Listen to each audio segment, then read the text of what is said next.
objects that the sense organs pursue, this one craves flavors.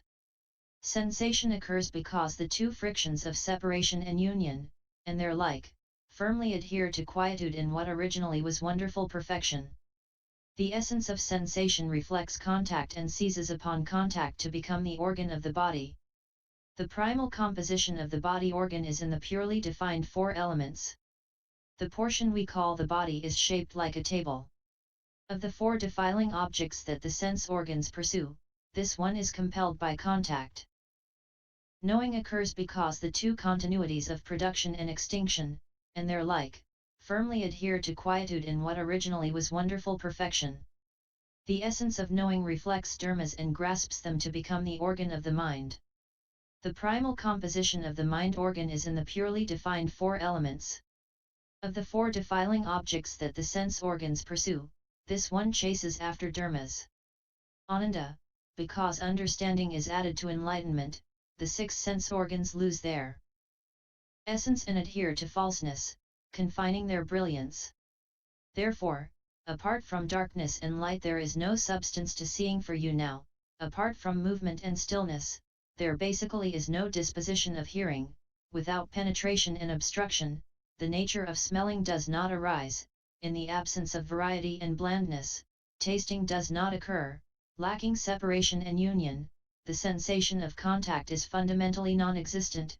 Without arising and ceasing, knowing is put to rest. You only need not follow the 12 conditioned attributes of movement and stillness, union and separation, blandness and variety, penetration and obstruction, production and extinction, and brightness and darkness. Accordingly, extract one organ, free it from adhesion, and subdue it at its inner core. Once subdued, it will return to primal truth and radiate its innate brilliance. When that brilliance shines forth, the remaining 5 adhesions will be freed to accomplish total liberation.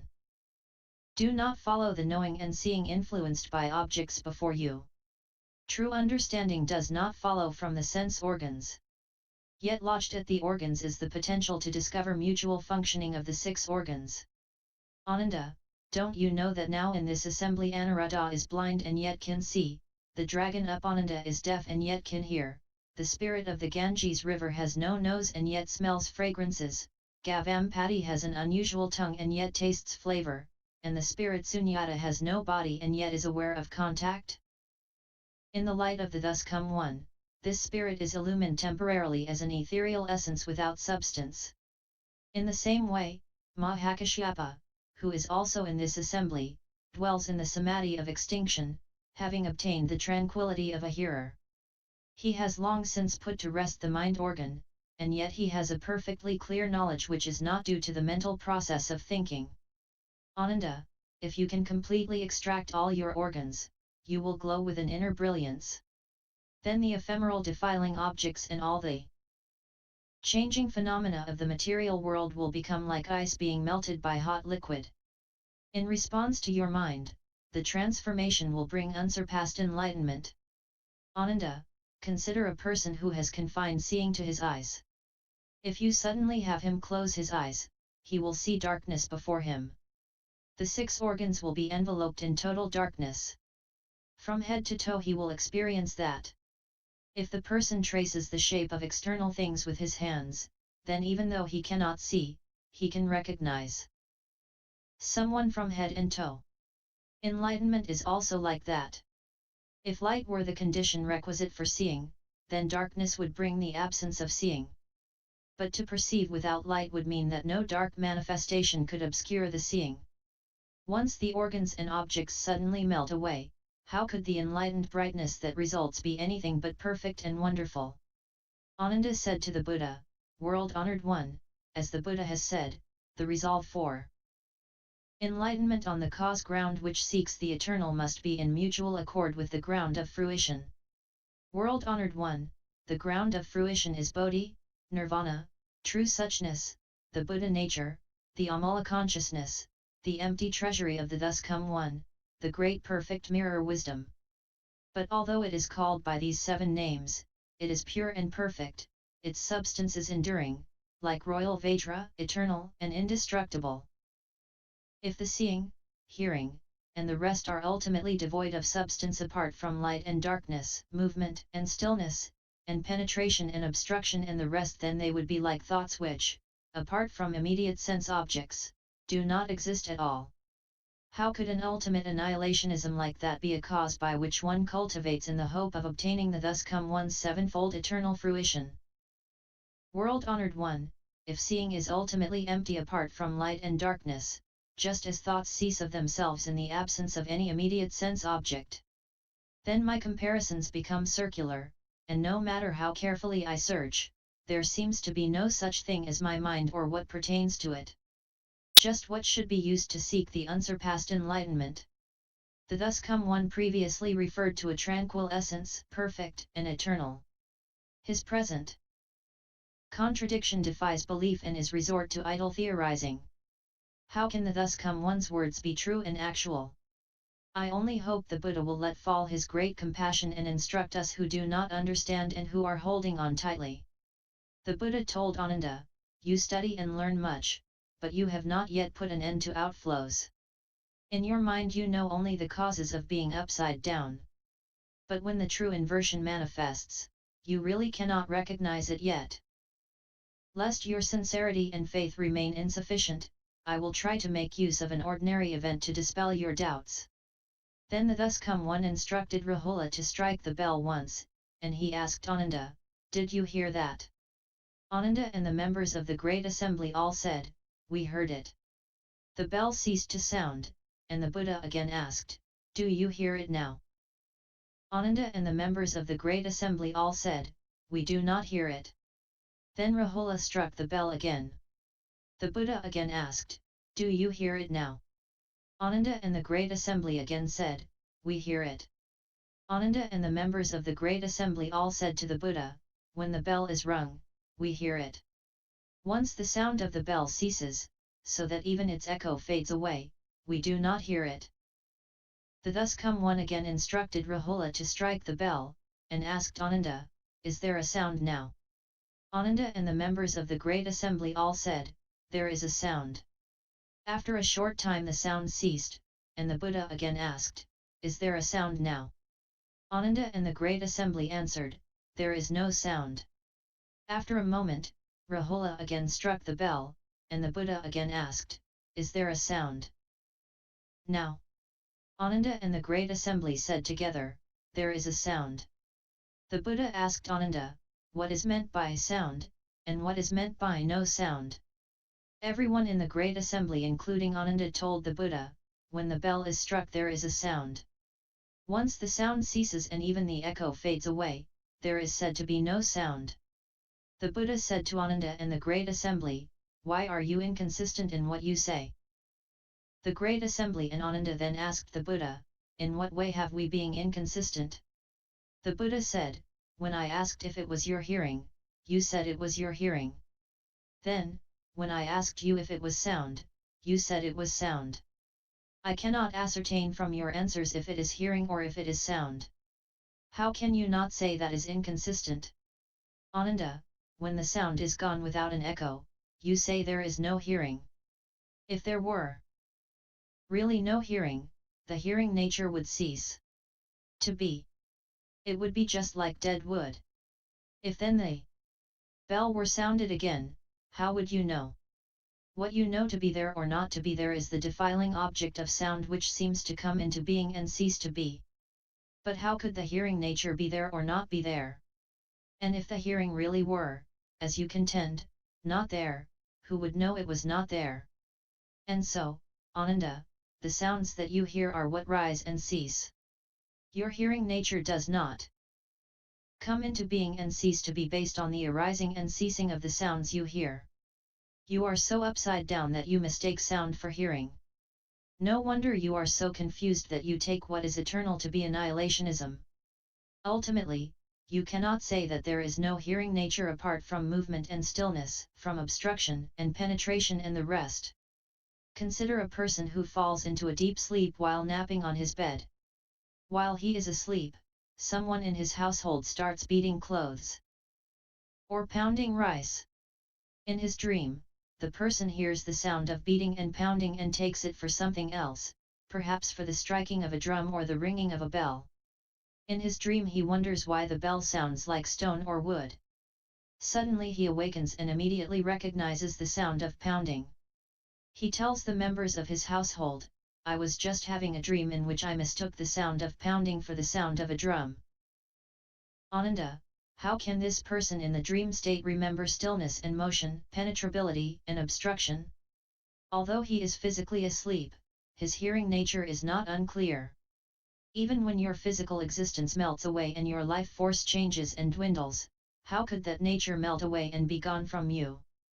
But because beings, from time without beginning, have pursued forms and sounds and have followed their thoughts as they turn and flow, they still are not enlightened to the wonderful eternal pure nature.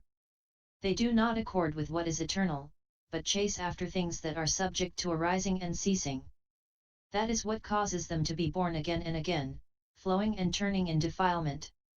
But if they reject arising and ceasing and uphold the eternal truth, an enduring light will appear, and with that, the sense organs, defiling objects, and consciousnesses will disappear.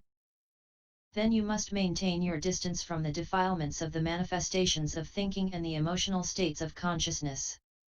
Then your Dharma eye will accordingly become pure and bright. And, how can you fail to realize unsurpassed enlightenment?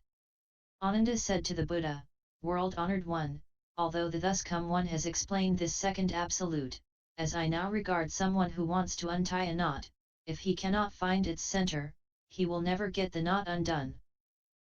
World-honored one, I and all other hearers in the great assembly who are not beyond study are the same way. From time without beginning we have been accompanied in birth and death by ignorance. We have obtained these good roots of erudition and are said to have left the home life, yet in fact we act like someone with recurrent malaria. I only hope, greatly compassionate one, that you will take pity on us who are sinking and drowning. What are the knots in our body and mind and how do we untie them? Your explanation will also enable future beings who are in suffering and difficulty to avoid the cycle of rebirth and keep them from falling into the three realms of existence." After saying that, he and everyone in the entire great assembly made full prostrations. He wept profusely, and with sincere anticipation awaited the unsurpassed instruction of the Buddha, the thus come one. Then the world-honored one took pity on Ananda and those in the assembly with something left to study, as well as on beings of the future who have the potential to transcend the world and to develop insight. He rubbed the crown of Ananda's head with his hand that shone with Jambunita purple golden light. Instantaneously all the Buddha lands of the 10 directions quaked in 6 ways.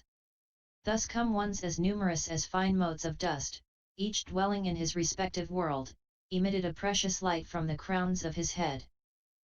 At one and the same time their light went from their own countries to the Jita grove and anointed the crown of the thus come one's head.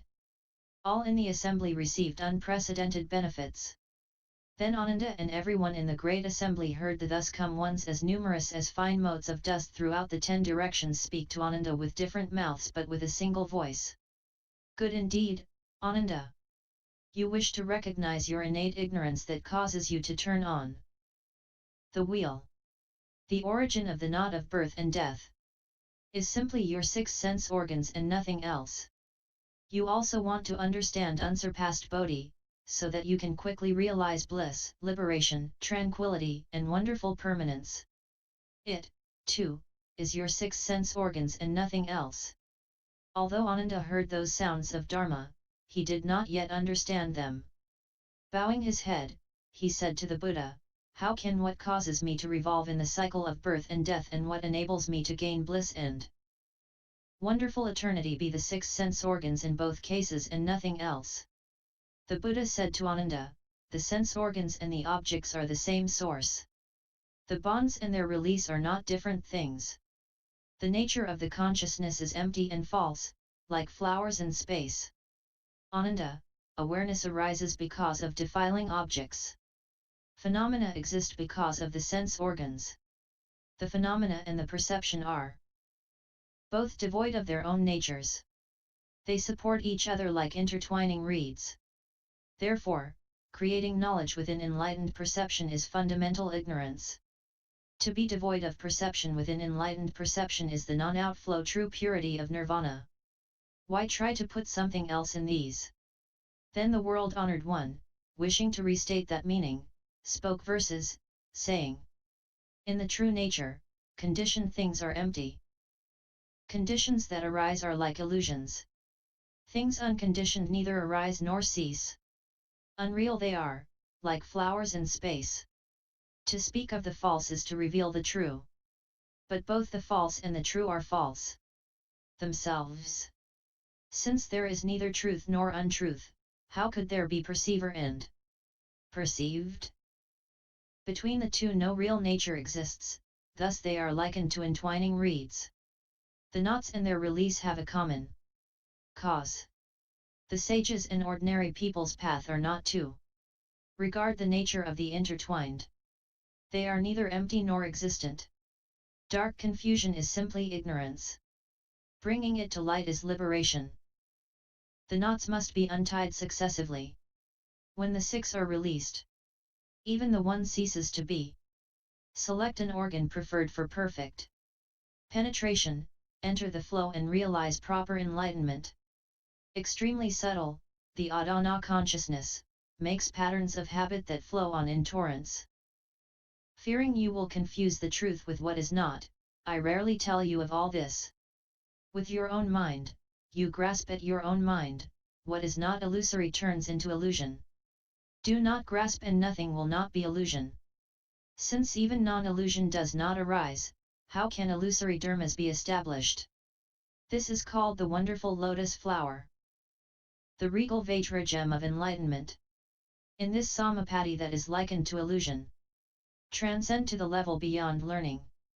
This Abhidharma, incomparable, is the single pathway through Nirvana's gate, taken by Bhagavans in all the 10 directions.